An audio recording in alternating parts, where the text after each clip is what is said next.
Sumsel 24 jam kali ini secara spesial menyajikan dua topik bahasan yang menarik sepanjang tahun 2020. Berikut kilas balik 2020 hasil liputan tim palpres.com.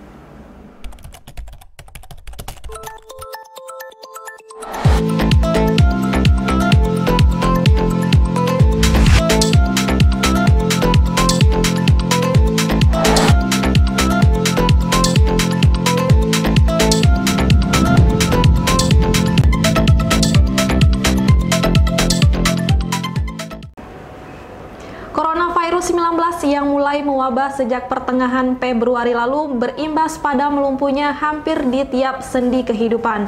Bahkan beberapa pejabat di Sumsel juga ikut terkonfirmasi virus dari Wuhan ini. Kasus pertama dialami Bupati Ogan Ilir Ilyas Panji Alam. Pada akhir Juli kemarin, sang bupati menggelar jumpa pers yang mengumumkan jika dia terkonfirmasi COVID-19. Kegiatan itu menjadi kontroversial dan mendapat tanggapan sinis dari warganet. April 2020, Wakil Wali Kota Prabunguli Andriansyah Fikri mengkonfirmasi istrinya positif terinfeksi virus corona. Andriansyah menyebut istrinya dinyatakan positif usai menjalani tes swab.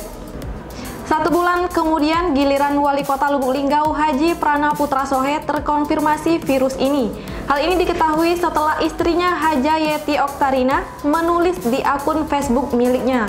Dalam status itu, sang istri menulis kronologi kesehatan suaminya hingga dibawa ke salah satu rumah sakit di Jakarta. Saat dikonfirmasi wartawan palpres.com melalui video call, Wali Kota membenarkan jika dia terkonfirmasi COVID-19 dengan kondisi yang sehat.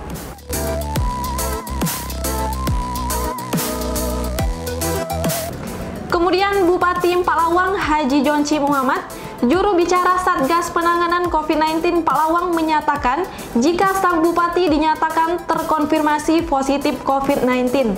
Selain bupati, istri bupati dan sopir juga positif virus ini.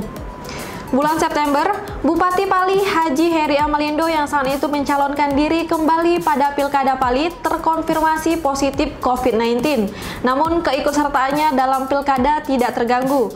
Bupati dinyatakan positif terpapar virus corona berdasarkan hasil tes swab yang dilakukan RSMH Palembang.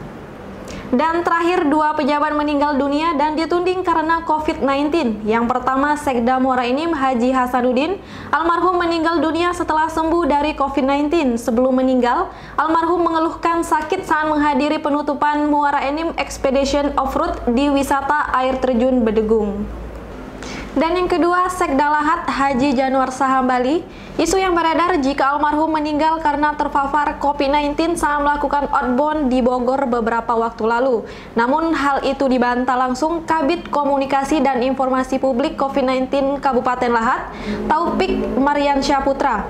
Dia menegaskan jika almarhum bukan karena COVID-19 namun penyakit yang sudah diidap almarhum. Dari beberapa kasus ini, sudah semestinya kita tetap disiplin dalam 3M, yakni memakai masker, mencuci tangan, dan menjaga jarak. Masih terkait dampak pandemi COVID-19, yakni dunia pendidikan, di mana terjadi tarik ulur kegiatan belajar mengajar secara tatap muka. Sudah lebih dari 1 semester ini, seluruh siswa melaksanakan belajar jarak jauh. Meski dinilai tidak efektif dalam penyerapan ilmu pelajaran, kondisi ini tetap dijalani karena dikhawatirkan ada klaster baru COVID-19 jika memaksa belajar tatap muka. Hingga akhirnya Mendikbud Nadiem Makarim menyerahkan kepada daerah untuk menentukan pola pendidikan. Di Banyuasin, Bupati Haji Askolani mengeluarkan surat edaran untuk membolehkan siswa SD hingga SMA untuk belajar tatap muka sejak 24 Agustus kemarin. Dia menilai kasus COVID-19 di Banyuasin sudah menurun.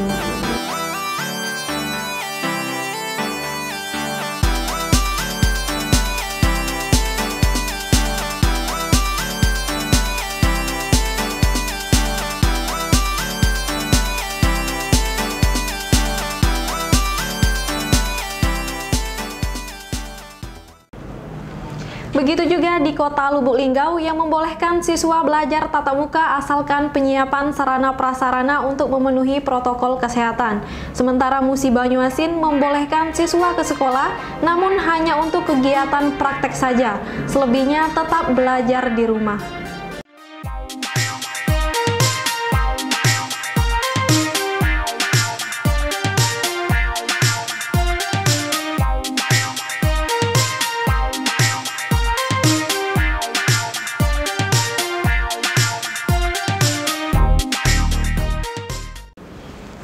Kondisi berbeda untuk Kota Palembang dan Pagar Alam. Mereka terpaksa menunda belajar tatap muka karena dinilai berpotensi terjadi penularan COVID-19.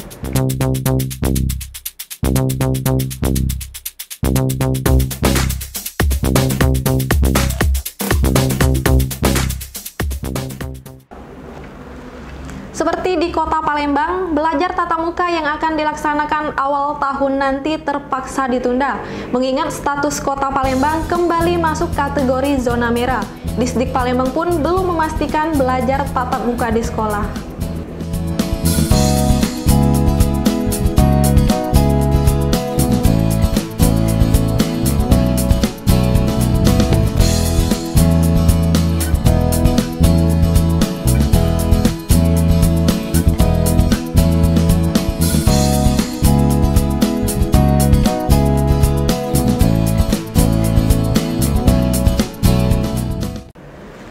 Begitu juga di Kota Prabu Muli, meski pemerintah mengizinkan belajar tatap muka, namun para legislatif di Kota Nanas ini tidak berkenan untuk melaksanakan belajar tatap muka di sekolah. Kita doakan saja agar COVID-19 ini segera berlalu.